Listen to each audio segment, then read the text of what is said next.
Well, today we're going to talk about pistons and some other engine stuff that I've just a little stream of consciousness stuff here that I put together for you, and hope you're all having a good week so far. Or well, it's Monday, so your week's just starting. But anyway, I'll go ahead and jump into these things and let you have a look at some of this stuff. This right here, the piston is basically a super hard working part of it because it's moving. The head is typically the hottest part of the engine. The piston is probably one of the hardest working parts. I'm not going to say it's the hardest working part, but as it rises on compression, the pressure of the fuel-air mixture is confined to about 200 psi. That's before the combustion takes place. As the piston rises, the spark lights off the air-fuel mixture before it ever gets to the top. It has to light it off. On an unloaded engine, it has to light it off sooner whenever the engine is running faster because the fuel only burns so fast.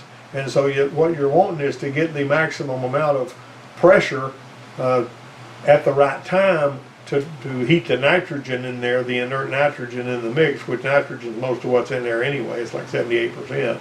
So you're heating that nitrogen up, and that's the fluid, working fluid, as Bernie Thompson likes to say, that pushes the piston down. Within the next 25 degrees of crank rotation, though, the mixture burns. Now, whenever you're looking at your spark line on your scope, if you're looking at an old, if you watch your spark line, you got your initial firing spike and you got your spark line, which is how long it burns. You'll notice toward the end of the spark line, if it's working right, it kicks up and then it burns out and then there's some squiggles. Well, the reason it does that is because it uses up all the fuel, and the fuel is what's conducting the spark between the spark plug electrodes. So as that actually rises and then drops off in squiggle, those leftover squiggles are energy that could have been used if there was more fuel in there. If you don't see those squiggles, your ignition spark is weak, or something else is wrong, but typically it'll be a weak spark or weak coil or something like that, not enough voltage going to the coil. But the combustion gas temperature jumps to about 4,500 degrees, and the melting point of aluminum is under 1,200, but if you put alloy in there to strengthen it, it reduces the temperature to about 1,000. But they're only exposed to combustion heat for 60 to 80 degrees out of the 720 of the four-stroke cycle. That's only 10%. Second, the piston surface is protected by a boundary layer of stagnant gas that clings to it, providing efficient insulation. And there's some issue surface quenching and this kind of thing that goes on, it's another study. Well, high-performance engines rev higher with larger bores and shorter strokes. Piston weight has to be reduced to cut vibration and stresses on bearings and mechanical parts. The heavier the piston is, if you're changing direction with it, jerking it around, it's going to wear things out quicker. Traditional pistons conducted their heat away through the cooler cylinder wall through thick crowns, but that weight is impractical when you're revving it really high. Today's light, thin, and short-skirted pistons are cooled by jets of engine oil from beneath the piston, and typically the sides of the piston are coated with graphite. It gives it a little extra lubrication. Now, this is a jet that sprays oil up under the bottom of the piston to cool the crown, and that's a sort of a diagram of what that looks like on that.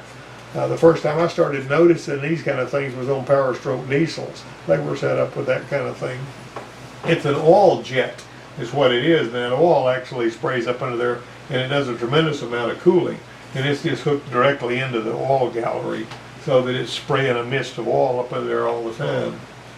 Piston speed's about 4,500 feet per minute on the average, but what really limits the RPM is the stress as pistons undergo abrupt changes in direction. At 15,000 RPM in a sport motorcycle, for example, the pistons peak at 7,000 Gs. That is a lot of gravity forces.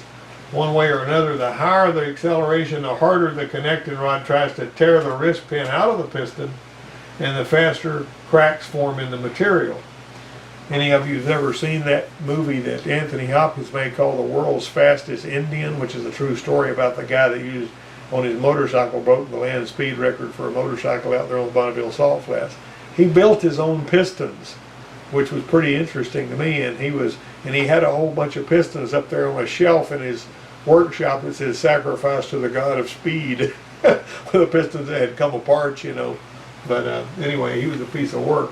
The top piston rings on higher performance engines have to be plated or filled with a high melting point material such as chromium, which is 3,400 degrees Fahrenheit, or molybdenum, which is 4,700. So basically, you know, whenever people are talking about moly rings, they're basically talking about molybdenum filled rings. Oil scraper ring is made as a pair of thin flexible rails that exert pressure press down. The backing spring right here kind of keeps them out there. When this thing right here clogs up with grease and grit and sludge and all to the point to where the rings stop doing their job, you can have good compression rings, but you can have an engine that uses oil, because the oil ring is basically a squeegee that wipes the oil off the cylinder wall on the way down, so there's not a bunch of it still in the combustion chamber that's burning whenever the combustion takes place. All right, so that's why these oil rings are really important. All right, furthermore, you got wrist pin offset going on here. You notice that wrist pin is not in the center, and that's something I borrowed from the Ford Truck Enthusiast website. You know, the crankshaft rotation being this way. Now look at how that piston pin's offset from the center. That's not that unusual, even though you might think that it is. I was working, and I might think I may have told this story about my, you know, my dad had a Volkswagen shop for years, and I learned how to build bug engines from him. And then I went into building, you know, working on American cars and all that kind of thing. And I kind of got out of the, you know, out of the swing of working on bug engines. And so I built a bug engine for my friend who had a rail buggy down there when I was living in Texas. He was my roommate. And the peculiar thing about that was we got that motor all put back together, and I was, it cranked and ran really good, but I started hearing a little bit of an engine knock. But the cool thing about it is that thing has so much power, it would jerk the front wheels off the ground. That was a shortened rail buggy that was made out of Volkswagen Bug. But I didn't like that knocking noise I was hearing, so I called my dad, and he said, the arrows on top of the pistons, which way did you point them? I said, well, you know, I was used to pointing them to the end of the engine that's got the belts on it and stuff. And so I says, doggone it, I knew better than that. I pointed them in the direction of the, he says they're supposed to be pointing toward the flywheel, which is the front of the car on an old Volkswagen Bug. And so whenever we pull those pistons back out of there and turn them around, put them back in there the right way. Now the rods have got to be right too. There's a little, on those Volkswagen Bugs, there's a little notch on the top of the rod so you can raise them up and, you know, and look and see, make sure that your rods are mounted right on the crankshaft. But anyway, the point is that when I put the pistons in there with the arrows on top of the pistons pointing toward the flywheel, the knocking was gone. But my dad had told me on the phone, he says, if you can drive one and stand to listen to that knocking, it'll have a lot more power than one that's put together the right way. And I found that to be the truth in that particular circumstance. That was just kind of a lot of fun. It wouldn't pull the wheels off the ground with the pistons put in there the right way, but it'd snatch them 3 feet off the ground when you took off if you put them in there the other way. Anyway, that's that wrist pin offset. The wrist pin is actually pressed in there. And this right here, on most of the time, whenever you're looking at a piston, it will have a notch, it will have an arrow, it will say front, it'll have, sometimes here it'll have an F. That right there, you can barely see it, there's an F on that. It's very, very, very important to make sure when you're building an engine, you're putting the pistons in there the right way. And you know, when you tear an engine down, you're basically supposed to separate the pistons and the rods and, you know, number them so you'll know which hole they came out of and all that kind of thing. But if you're going to build one up right, if you're building like an old, you know, small block Chevy or something like that, the people that are sticklers, now for years and years and years when we built engines, we just throw rings and bearings in their own faith without even measuring the cylinder walls, and it's just amazing to me how many times we got away with that and didn't have any problems. But typically, whenever you tear one down, if you measure the cylinder walls, you're going to find out that they're tapered and they're slightly out of round. So the smartest thing you can do is carry the block to a machine shop and have them bore it out 30 over and get you some 30 over pistons and put in there brand new 30 over pistons. That way you got round holes, you got round, everything is just seats in really good. And, I mean, it's just the best way to go about doing that. Okay, so anyway, the front is basically going to be where that notch is. In front on the make sure you know where the front end. Remember on the Volkswagen, I put them in there backwards, thinking about the front being where the belts were. The front of the engine is where this is talking about. And the front on a sideways engine is typically going to be pointing toward the belts and that kind of thing, where the pulleys are. Now, let me follow up too, because on some of your Mitsubishis and like Honda Civics, the engine's in there backwards. So make sure you know which way those go. This is a review. I talked about this a while back. My buddy worked on this one over there at Ford Place, and he had it was a Mustang 4.6, saline, I think. Anyway, kept throwing misfire codes, and he realized as he was looking at the IDS that it had 40 RPM less on the cylinder that was showing throwing a misfire. You couldn't feel anything wrong with the way the car ran. It ran perfect, but it kept flashing the light and throwing that code periodically. And so he found out that whenever the check compression, it was 40 psi less than all the other cylinders on the average. Secondly, it was 40 RPM less when the engine was running at idle on that cylinder. Thirdly, whenever they took the head off and they barred the engine over, it was a quarter of an inch lower at its top of its travel, at top dead center, than all the other pistons. In there, and that rod was bent right there, probably because of some ancient hydraulic lock situation. The guy ran through some water, and enough water went in there to, on top of that one piston, where when he hit the water, it bent the rod so perfectly and symmetrically that all it did was cause all of these few problems. That's a true story. I was there whenever that piston was laying on top of the block and took a picture of it. Hit the rod. Well, you got I versus H-beam rods. See, an I-beam rod is made, the cross-section of it like that. That's the most common because it's the strongest.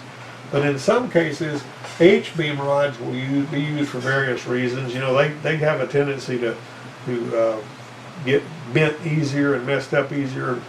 These right here will start to, along the length of the rod, will start to spread out, when they get too much stress on them. They're a little bit lighter and all. But if you're building an engine that's going to be really strong, the I-beam rod is stronger than the H-beam rod. So you can kind of see the difference between those two right there. We put a crankshaft, and I talked about this one the other day, I think, too. I can't remember. This stuff kind of runs together when you do one every week. But we put a crankshaft in this 4.2 liter Ford truck, and it was a crankshaft kit. And the long version of that story was the guy came to me. He was an instructor on the other campus, and it was a 97 model F-150 he bought brand new. And it was losing oil pressure. The oil light would come on, oil pressure would be low. So he took it to a shop, and they charged him $1,600 or $1,700 to put bearings in it and stuff, or whatever it was they did to it. I don't know. And then he went to it started losing oil pressure again several thousand miles later. And he went to that same shop. And they said, "No, we don't want to fool with that anymore." And he's just an easy fellow to get along with. So we took it to a different shop, and they said, "Oh, they didn't do this right." So they charged him another $1,600 or $1,700, and about doggone 4,000 or 5,000 miles later, he had low oil pressure again.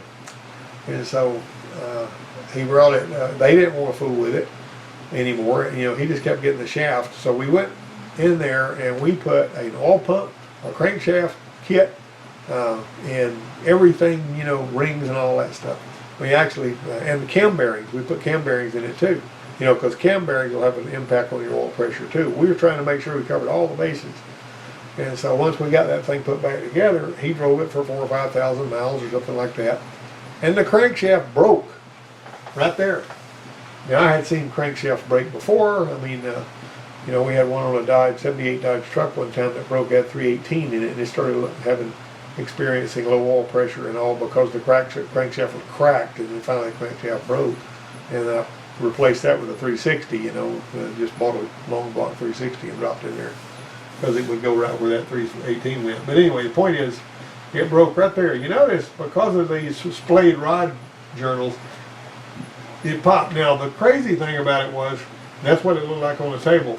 They wouldn't warranty that because they said there was no warranty on a 4.2 liter V6 Ford crankshaft. Apparently they were afraid it was going to break anyway, so they wouldn't warranty it. It was a couple $100, for the crankshaft kit. But that's the actual crankshaft that came out of that thing laying on the table busted.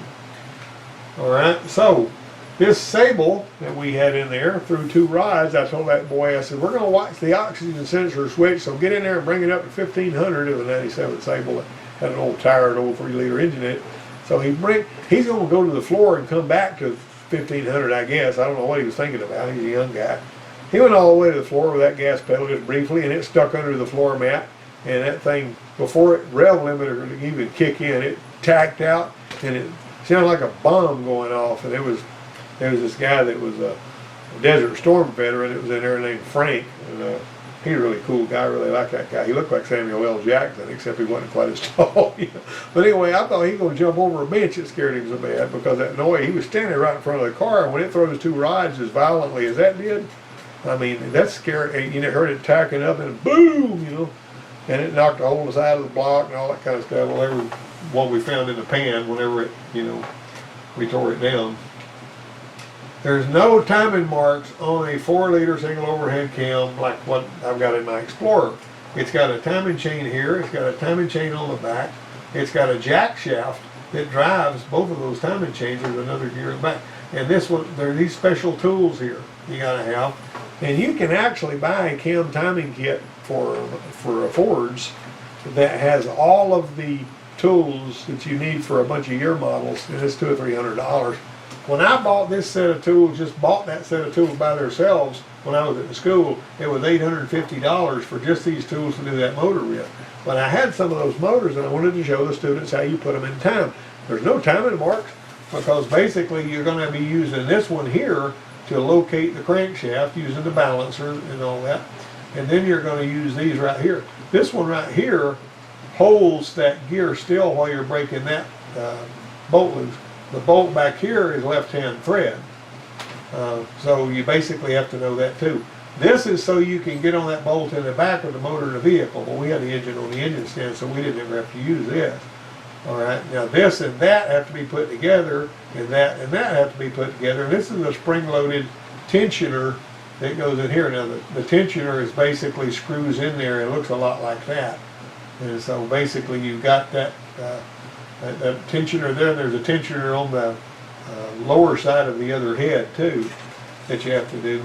But a lot of these vehicles are doing that. You're going to have a little, some of them you've got a little peg that goes through the side of the block that locates the crankshaft on number 1, and then you have to line up the, like on some of the little 4-cylinder engines, like the Mazda engines and all, they had little slots in the back of the crankshaft. On the Volkswagen Rabbits that I worked on back in the early 80s, they had a slot in the back of the camshaft, not the slot in the crankshaft, slot in the back of the camshaft so you could locate the camshaft where it was supposed to be. That little slot was offset so that bar wouldn't go in there if you had it upside down. And you basically would use, and the screws, and I mean the bolt and the flat washer and that surface would actually lock that cam gear in the place where it was supposed to be. And on the diesels, you actually had to have a pin that located the injector pump where it was supposed to be. And whenever you got all those things located and locked in place, that's whenever you would put your timing belt on. But anyway, this one right here is one like that. And we used to have to put these cartridges in there, you know, these things here in some of the recalls and all that. Anyway, burned out bearings can happen for various different reasons. You know, I mean, for my dad used to, you know, see a lot of burnt out rods on Volkswagen Bugs. Well, there wasn't really any particular reason you could come up with why it did it, except that the rod started getting a little bit loose. You know, there's several layers to this bearing of various different kinds of metal. Back in the day, they used to use lead babbitt to make bearings with and sheave them to where they fit right. And they also used lead babbitt to fix dents and bodywork, and they painted cars with a brush and then polished the ridges out. You know, that's another deal. But this right here was one that burned out these bearings. It burned out the cam saddles, because there's not any bearings in those. It burned out those cam saddles, and it also burned out that rod right there. See how dark that rod is? The rest of them didn't look like that. But that one rod, you could look at it and tell it burned out because it cooked all of that stuff like it did. This is one I talked about a while back where the girl was driving down the road and she ran over something in the road. Her boyfriend was riding with her. He said, oh, it's just a stick or something, it don't matter. And it turned out it was a piece of rebar, and it knocked a hole in the bottom of her oil pan. All the oil went away. And so we had to put a motor in that one, but that's what, burned out bearings can happen for various different reasons. If bearings are only supposed to have about 1.5 thousandths of an inch whenever you're putting an engine together, because if you've got more clearance than that, you're typically going to start losing your oil pressure out there. And that's why we would take, and with the pan off, we would take and put the rubber tipped blower up in there and blow air into the oil gallery and see if there was a lot of hissing coming from anywhere, because that would tell you where you were losing your oil pressure. And sometimes whenever bearings begin to wear out, main bearings will make a little rumbling noise when you first started up and all that. One time my brother wound up in possession of a '69 Lincoln, and it ran really good. He's in an old car. And so we were going to sell it to this guy that I worked with over at the Ford dealership. His family had a car dealer in a local town, so we went over to see if they wanted to buy that thing. And his brother drove the car and came back, and whenever he got out, he was looking at the engine. And this was an old '69 Lincoln Continental, I guess, whatever it was. And whenever, right before he walked away from the car, he revved it up, tacked it out, just really, really, wound it up to redline for some strange reason. I don't know why he did that. And then he went and told his brother the car wasn't worth buying. But that's okay. But you don't take somebody's car that's that old and try to throw a rod out of it. That was the dumbest thing I've ever seen anybody do. And but I mean, and it still boggles my mind that guy was a mechanic and would do something like that. But anyway, signs of coolant migration. There's a bunch of different ways a head gasket can blow. The fire rings can fail. Compression can get into the coolant. Coolant can get into the cylinder. It's really always been interesting to me that coolant can get into the cylinder on some of them without compression getting into the coolant, because there's higher pressure in the cylinder than there is in the coolant. Seems like it would go the other way, but you shut it off, let it soak, and coolant starts migrating into the cylinder, and then you wind up having to have head gasket issues. This machine shop over here, Pilcher's, that I have work done on heads whenever I'm doing motor work. If you take him your valve stem seals, and that came with your gasket set, and you say, I need to go ahead and get the valves done on this thing. And that guy, when he gets through with that son of a gun, he puts it in his cylinder head resurfacing machine and puts a really, really, really, really light touch on it. And, of course, he checks it for flatness, and he flattens it if it needs to be flattened. But anyway, whenever he gets through with that thing, because he ran that rock on it, his cylinder head surfacing machine is like a brand new cylinder head. He wraps it in plastic, he gives it back to you, and he charges a really decent price. That guy does some of the best head work I've ever seen. Anyway, but there's a lot of different ways it can blow. Also, you can wind up with a cylinder head that's leaking oil, because on these overhead cam engines, they have to have a pressurized oil feed to oil the cam bearings. So there's a pressurized oil feed that's going to be going through that gasket, and it's got an O-ring there that's supposed to keep that oil from leaking out. And sometimes those O-rings fail, and there'll be oil leaking out there. And that, as a matter of fact, that is this same engine, if you look at it. And that was what happened on that one. The story behind that one was it was on a Dodge Stratus, four-cylinder. They took it to some shop in a big town down in Florida, and they said that it was leaking leaking from the rear main seal. And so he didn't want to pay him to put a rear main seal in it, so he brought it up there. We put dye in it, and we found it leaking right here. And it turned out it needed a head gasket, so that's what we wound up doing there. Top dead center is extremely important whenever you're troubleshooting, whenever you're putting one back together, all of this stuff. Even when you're adjusting your cam synchronizer on some of these vehicles that have adjustable cam synchronizers, that's extremely important to be able to find that, and top dead center compression is what you're looking for. That's really important that you look for top dead center compression and find that. And so how do you do that? Well, what I like to do, the simple, easy way, what my students used to choose to do, they weren't comfortable sticking their finger in the hole and feeling it puff. Sometimes the engine was too hot. You can stick a rubber cork in that hole, or a cork in that hole, or you can stuff a rag in that hole, you know, so that whenever you bump, you know, pops it out. Well, when it pops that out, usually this is on its way up the top dead center, but it ain't got there yet. So you turn the engine until that notch is lined up. That's on a Jeep. Well, but the end result is you'll know that you're going on, unless there's something wrong with cylinder number one, ain't got no compression at all. But what if you're wanting to find cylinder number 4 top dead center? See, the companion cylinder of number 1 is going to be lined up the same way that number 1 is. Okay, so if your companion cylinders are 1 and 6, whenever you line this up, you're either going to be on number 6 compression stroke or on number 1 compression stroke, and the other cylinder will be on exhaust top dead center. But if you've got a 6-cylinder engine, you got 120 degrees between each firing event, you can turn this. Sometimes it's aggravating to do this, but if you can mark this so that you know when you're turning it 120 degrees, you can actually turn it 120 degrees the way the engine runs, and the next cylinder in the firing order is going to be the one that's at top dead center compression. You got to have it exact now. You can't be this close. You know, you got to have it right. And sometimes if you're doing a cylinder leakage test or something, and you've got an engine that you don't quite have it on top dead center, it'll actually move the engine with the air pressure. You know, but you got to have it on TDC compression for a whole host of reasons. You got to be able to know how to find that. Another way you can find it, if you get the valve cover off, if you look at the companion cylinder and watch when both of the valves are open on the companion cylinder, that's your overlap, and that's when your exhaust, you're really, really close to top dead center whenever both of your valves are open on the companion. Of course, you know, both the valves will be closed on the cylinders on compression, obviously.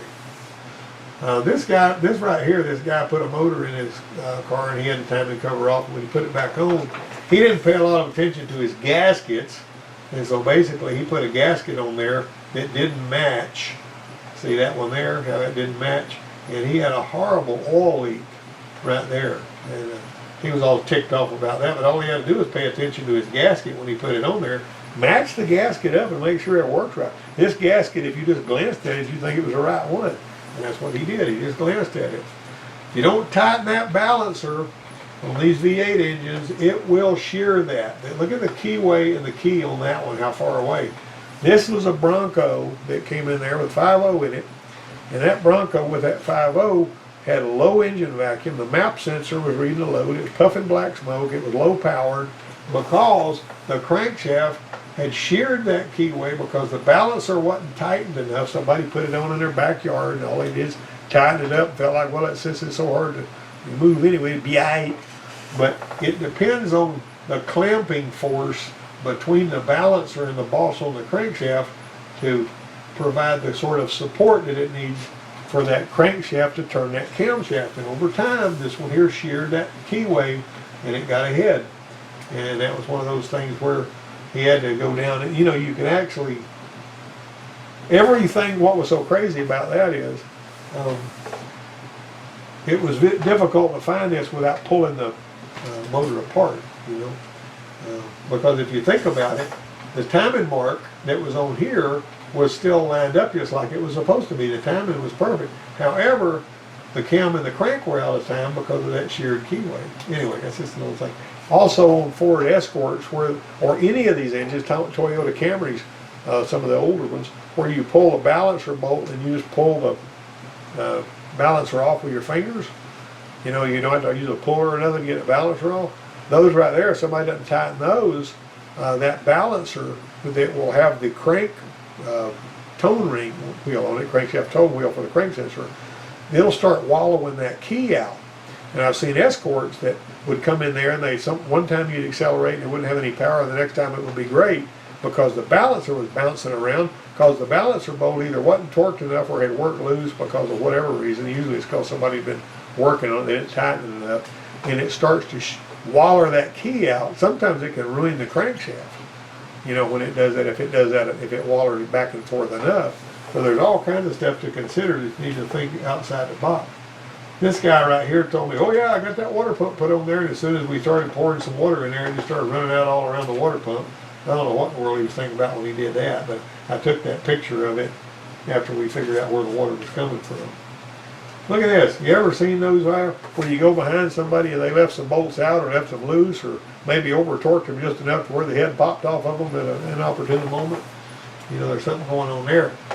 That was one that I found whenever we got up under there and we're looking around. And you can, you know, get after somebody about that and say, why didn't you tighten it up or why did you leave it loose like that? This is funny. I've shown you this one before and I think that other one too. This guy came in there with this coolant leak and he said he had put the hose on there laying in the yard, reaching under there where he couldn't see, and he managed to tighten the clamp around the radiator neck, leave the hose without a clamp on it. But he couldn't see what he was doing. You've got to be able to see what you're doing if you're going to put it back together the right way. Plastic gauge, that's what I was talking about a while ago. One time I put a crankshaft kit in a Chevy Citation or something. I don't know what a Chevy Citation was doing at the Ford place, but that's what I did. And I put the crank kit in there. Everything was just done just like it was supposed to. But it had oil pressure issues, and so we pulled it all back down. We plastic gauged the, you know, whenever you put that little piece of waxy string on there and you torque it, it squishes it out. And that, because of that waxy string, how far it squishes out tells you how much clearance that you have on that bearing. This is about as much as you're allowed to have. We had between 2 and 3 thousandths on that one there. So what the wacky thing the shop foreman decided to do was to send that crankshaft kit, instead of just making them send us another crankshaft kit. He sent the crankshaft over there and had them machine another 9 thousandths off the journals, and we got 20 undersized bearings to try to, you know, that was just patchwork is what it was. But anyway, when I put it back in there, we plastic gauged it, and it still, you know, we spent way too much time on it, and it wasn't the customer's fault. And basically, we should have just jerked that crank. And I put that crankshaft in there without pulling the motor out of the car. I pulled the transmission, pulled the flywheel off, and pulled, you know, everything, and actually took the crankshaft out of the vehicle with the engine hanging in the vehicle. And then I put it back up in there the same way. That is a dicey way to do that. You can do it, but you got to pay attention to what you're doing, and you know, and all that. But anyway, the long and the short of it is that's the little plastic gauge. Plastic gauge is cool because you can buy it. It's made by Perfect Circle. You can buy it just about any parts house sells it, and it doesn't cost hardly nothing.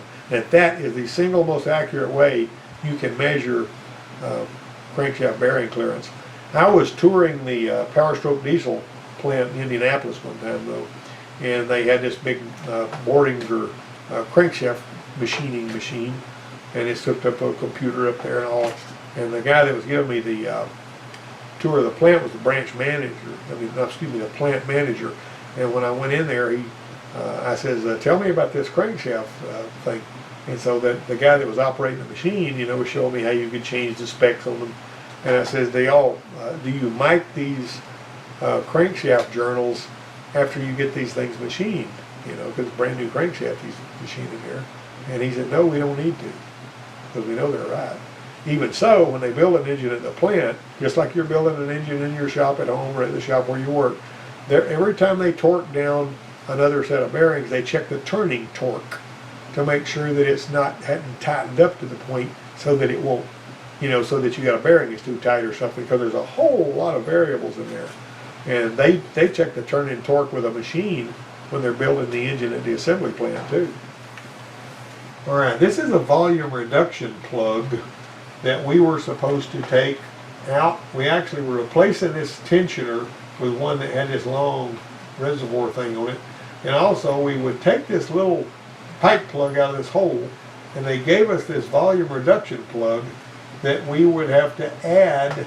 It would go all the way in that hole, completely out of sight. And then we put that plug back in there. That was actually a program we were doing on some of the late 90s model Explorers. I thought you'd find that interesting, but that's my hand holding that so you can tell. But identify this. You know what that is. Most people that know anything about that know that is a variable geometry turbocharger. And whenever this is an oil piston that operates, and whenever it moves those, when those are closed up, it acts like a small turbocharger because the gas is forced to go in there faster and spin this wheel faster. But when they open up, it acts like a big turbocharger. And instead of on those on those Power Strokes that had this kind of setup, rather than having, you know, it would basically, when it needed to choke down the exhaust a little bit so that it would warm the cab up a little faster, they would basically close these up. But it also was used to, you know, change the torque rating of the engine and all that kind of stuff, the way the turbocharger worked. Thought you might find that interesting. Anyway, that's the end of my presentation for this Monday, and I hope you guys got something out of it. It's a little different than what I usually do, but I really enjoy doing these, so thanks for coming by.